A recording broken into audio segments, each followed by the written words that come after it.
Welcome back to Full Sail Live. I'm Josh Taylor, and I'd like to welcome in our guest for JT's Hot Takes, Ben Laufer. Ben, thanks for joining me today. Thank you, Josh. All right, Ben, we had lots of sports topics to get to. Let's start with the main event, March Madness. Ben, how has the Pac-12 dominated the first two rounds of the tournament? It's a great question, Josh, and what we've seen from them normally is not what we're used to seeing from the Pac-12, as they have 4 teams left in, like you said. I think the key to their success so far is having teams get in with lower seeds and not being so expected to dominate early on. And this is the first time, if they can keep this momentum up, that they'll be going back to the Sweet 16 since Oregon did it many years back, Josh.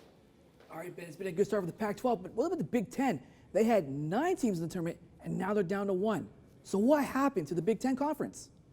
Another great question, Josh. We're not used to seeing the Big Ten out so early, and we're used to seeing them make deep runs into the Final Four. They've been a staple there for years.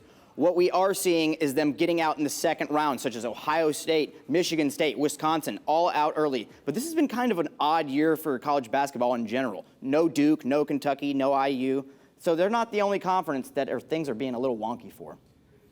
All right, Ben, let's move on to a sport that's dear to your heart, baseball. Let's talk about the Kansas City Royals. Why did they decide to pay Salvador Perez the richest contract in Royals history? Well, Josh, I think that they wanted the Royals to go from rebuilder contender, and why wouldn't you start with one of your World Series MVPs in Salvador Perez? And I think that this is a good move for them because they're going to need some veteran experience as they look to make some of those draft picks develop and get back into contention in the American League.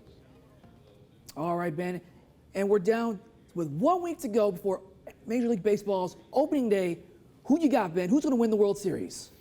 It hasn't happened in over a decade, but Josh, my pick is the Dodgers to repeat as World Series champions. All right, Ben, thanks for joining me today on JT's Hot Takes. A week ago, the New York Rangers' entire coaching staff had to miss a game due to COVID-19 protocols.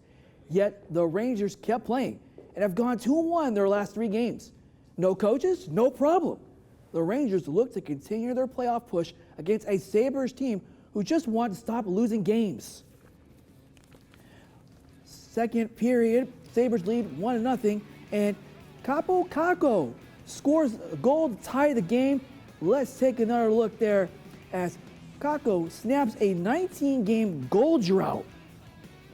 Under 10 to go in the second, Rangers with a 5-on-3 power play. And Artemi Panarin finds Chris Kreider, and he gets that puck in there and scores. Rangers take the lead 2-1. Third period, game is tied.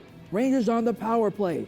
Ryan Strome shoots, and Chris Kreider finds a spot and shoots it in the net to put this game away. Rangers win 5-3. Kako, express his thoughts on snapping that goalless streak.